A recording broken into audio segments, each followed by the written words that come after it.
अस्सलाम वालेकुम to all. लोग कहते हैं किसी के चले जाने से ज़िंदगी नहीं रुक जाती, लेकिन ये कोई नहीं जानता कि लाखों के मिल जाने से उस माँ की कमी पूरी नहीं हो सकती। वक्त मरहम सही, मगर अल्लाह पाक माँ के जाने का ज़ख्म कभी नहीं भरता।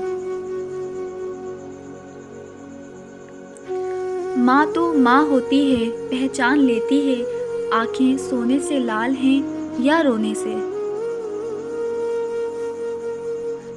माँ मौत से नहीं डरती, इसे मरते वक्त सिर्फ ये डर होता है कि इस दुनिया में उस बच्चों को उस जितना प्यार कौन करेगा। हर मुश्किल आसान हो जाती है जब तक माँ जिंदा होती है। तेरी खुशबू नहीं मिलती, तेरा लहजा नहीं मिलता, हमें तो शहर में कोई तेरे जैसा नहीं मिलता। माएँ हमेशा दिल में ज़िंदा रहती हैं, हर खुशी और गम के मौके पर दिल में याद बनकर या आँख में आंसू बनकर जी उठती हैं। घर को सूना कर जाती हैं, माएँ जाने क्यों मर जाती हैं। दुनिया में सबसे ज़्यादा दौलत उसके पास है जिसके पास माँ जिंदा है।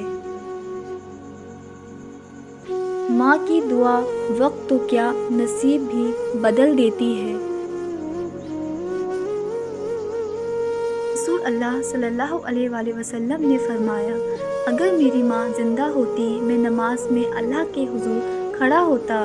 माँ आवाज़ देती, मैं नमाज छोड़कर दौड़कर माँ के पास चला जाता। औलाद अपनी माँ के हुकूक की अदायगी के खातिर कितनी ही सख्त और मुशक्क़त वाले काम क्यों ना करे, वो उसका हक अदा नहीं कर सकती। इंसान कितना भी बड़ा हो जाए, माँ की ज़रूरत हमेशा रहती है।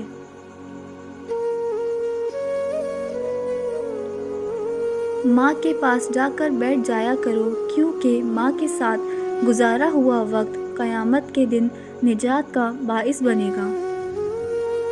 दुनिया में सबसे ज़्यादा दौलत उसके पास है जिसकी माँ जिंदा है।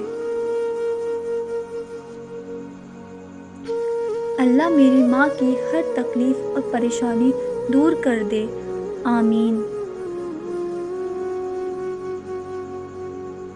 माँ की एक आदत खुदा से बहुत मिलती है, दोनों ही माफ़ कर देते हैं। If you like my video, so like, share and subscribe. Until next time, Allah Hafiz.